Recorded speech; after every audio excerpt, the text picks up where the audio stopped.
My name is Marina Lopez, and I currently teach 10th grade biology. The lesson plan that I have mapped out for you today is for a 10th grade biology class. This would come right at the beginning of an evolution unit, and I would use this as an introductory day or activity to evolution. So before I get started, the text that I'm using is a biography on Mary Anning, who was an archaeologist who really contributed a lot to evolution, and it was because of her that we have these solid lines of evolution.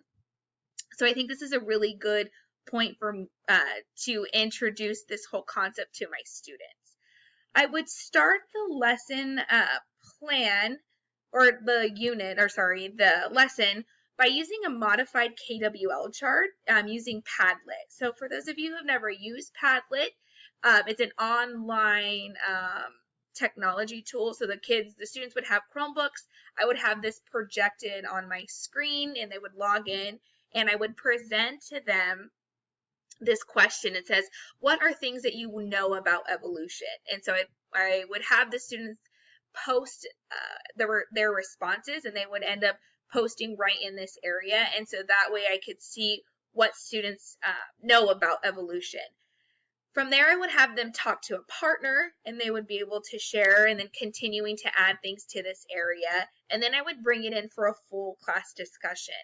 That way I can, really see where my students stand with this whole concept of evolution and how things were created, and maybe even start to get into those questions about religion, because that is very much tested in this unit as we kind of move further and further along.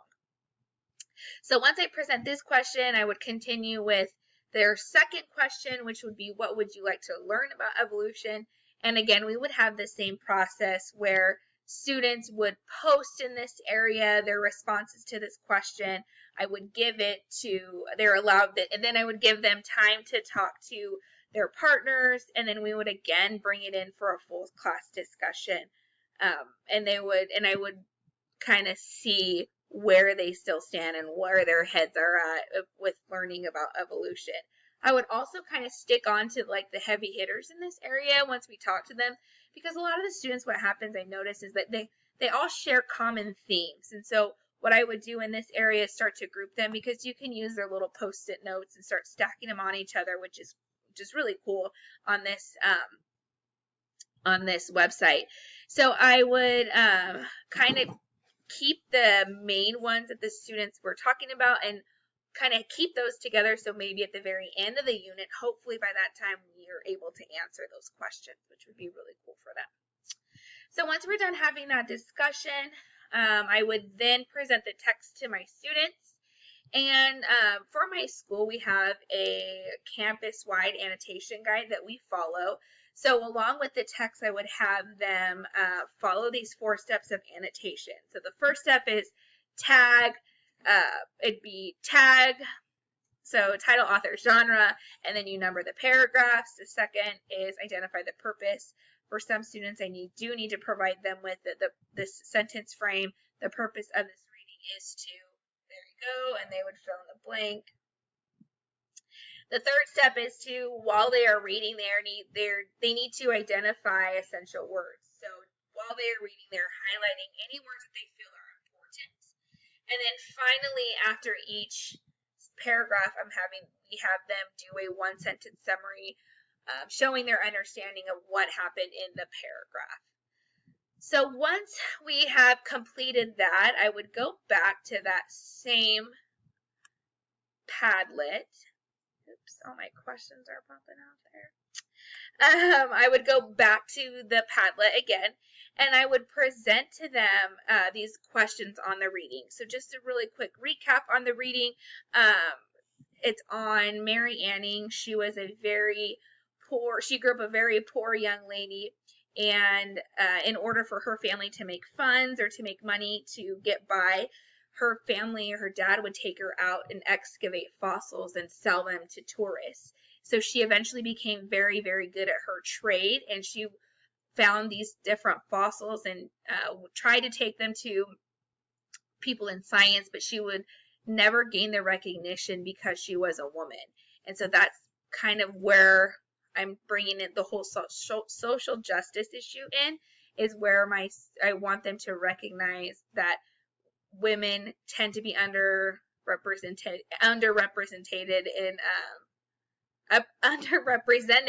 in STEM. So that's where my my social justice issue comes into play here. And so I would the first question after doing the reading would be this one. So what were some of the challenges that Mary Anning overcame? And so again, students would be able to post right in here, and hopefully I'm looking for them to bring up the fact that she was a woman was very challenging. A fact that she grew up very poor was challenging. So I'm looking for them to have those common themes in that area. I would then present to them the second question I have for them, and in what ways was she discriminated against? And so again, I'm still looking at, if they hadn't gotten it in the first question, I'm still looking for them to pull out the fact that, you know, all of these ways that she was counted against. And so that's where I was going with that one. And then question number 5, how did she overcome her struggles? And so eventually in her biography, you read that her contributions to science led for one line of evidence for evolution. And so she's really important in that aspect. And so what I want my students to realize is that although she had all of these different challenges against her, she was discriminated against, she was still able to overcome these. And so we, even here with this question number 5, I'm looking at them to talk about maybe even characteristics, perseverance, you know, that she was able to just keep going no matter what anybody said. And then finally, I want to see if my students can relate to her in any way. Are they able to see a little bit of themselves? Male, female, doesn't matter. Maybe even they can relate to her on a poverty-stricken, you know, way, or they've been discriminated against in another way. And so I'm really looking to see if my students can connect to her in any way. And maybe some can, maybe some can't. They've never, you know, encountered something like this. So I think that will be really cool to see if they can relate to her and how. So that would be the end of the introductory activity for the unit. And then we would kind of, because she provided lines of evidence for evolution, and so hers was fossil evidence, and so we would kind of take her findings, her fossil evidence, and then like go right into fossil evidence and how fossil evidence is a line of evolution, and it would kind of streamline into there. So questions are, what did I do to make this lesson transformative? Typically with evolution, we kind of just jump right into it. Like, hey, these are the lines of evolution. This is how we know, you know, this is how evolution can be supported. Well, with this lesson plan, what I did is I tried to take some time to kind of gradually get to that line of evidence by, you know, going behind the scenes and finding who is it that is really had an impact on one of these lines of evidence. And so finding Mary Anning and taking the time to slow down as opposed to just jumping straight into the unit, taking a little bit of time to slow down and see who is behind these works. So that's what I tried to do to make it transformative, and then bringing in the social justice issue of women and discrimination and everything like that. I chose this activity for my students because I feel like it's very interactive using Padlet. It's technology driven, and so a lot of my students are going to be able to keep engaged or still be engaged and conversate and work with other students. I've used it before, and it's pretty successful in the classroom, just because students like to see that they can post, and the fact that we can drag it, and you know, I can highlight, you know, certain things that students say, and you can, yeah, this is just a great one. And then finally,